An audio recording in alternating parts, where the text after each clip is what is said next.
ये थोड़ा सा मिक्स्ड है क्वेश्चन, यहाँ पे थोड़ा कैलकुलस यूज है, 2019 और 2023 में आ चुका है और उससे पहले जेईई मेन में भी आ चुका है, आईटी का क्वेश्चन है। ध्यान से पढ़ो और देख रहे हो निमसेट में भी क्वेश्चन अक्सर रिपीट होते हैं, कई क्वेश्चन तो ऐसे हैं जो 4-4 5-5 बार आए हैं, same question same to same. The sum of infinite terms of decreasing GP, ये सेंटेंस समझ रहे हो, इनफाइनाइट टर्म्स हैं तो डिक्रीजिंग हो गई, कॉमन रेशियो 1 से -1 is equal to the greatest value of this function in the interval. ये बात थोड़ा सा कैलकुलस में समझोगे, इसकी हमें ग्रेटेस्ट वैल्यू निकालनी है, तो ग्रेटेस्ट वैल्यू के लिए हम मैक्सिमम मिनिमा का यूज करते हैं, उसके लिए हमें इसको डिफरेंशिएट करना पड़ता है। The sum of infinite GP of decreasing AP is equal to इस फंक्शन की greatest value in the interval and the difference between first two terms is f prime 0। देखते हैं एक एक करके, पहले तो हम देखते हैं ग्रेटेस्ट वैल्यू निकालते कैसे, सिंपली इसको डिफरेंशिएट कर दो इस फंक्शन को, 3x² + 3 आ जाएगा इज इक्वल टू 0। मेरे ख्याल से कभी 0 आएगा ही नहीं, because x² + 1 is equal to 0। और ये फंक्शन में देखा था हमने, अगर डेरिवेटिव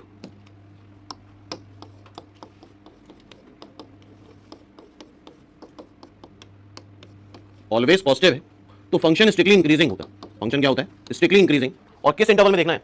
-2 से 3 में, थोड़ा कॉमन सेंस लगाओ, -2 से 3 में।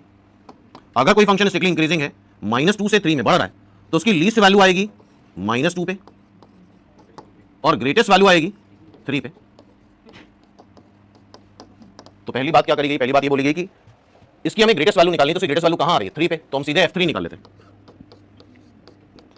3³ + 3 × 3 -9, 3³ क्या 27 आ जाएगा? बोलो 3³ क्या आ जाएगा? 27। तो फिर से बोलो, the sum of infinite decreasing GP is equal to greatest value of this function. इसका मतलब इनफाइनाइट जीपी का जो सम है वो किसके बराबर है? किसके बराबर है? 27, इसकी जो ग्रेटेस्ट वैल्यू आ रही है। And difference between the first two terms, first two terms किसके होंगे? जीपी के। Difference between the first two terms, पहला टर्म क्या होता है जीपी का? ए, दूसरा क्या होता है? AR, और हम ऐसे ही लिखेंगे बिकॉज ये डिक्रीजिंग जीपी, अगला टर्म घटेगा इससे, is equal to f prime 0, जरा यहां 0 रख दो,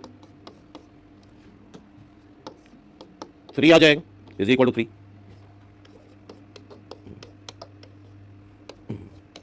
क्या 1 - r 3/a आ रहा है? याद रख दें 1 - r की जगह 3/a, तो a² क्या 81 आएगा? देखो तो बताओ a क्या आएगा? +-9। हाँ भाई बोलो a क्या आ रहा है? +-9। और अगर a आ गया, हम प्रायोरिटी किसको देंगे? प्लस साइन को पहले। a अगर 9 आ रहा है, 9 रखो जरा a को, तो दिस इज 1/3। r क्या आ जाएगा? 2/3। क्या पूछा है हमसे? देखो जरा, कॉमन रेशियो ऑफ जीपी, तो 2/3 इज द आंसर।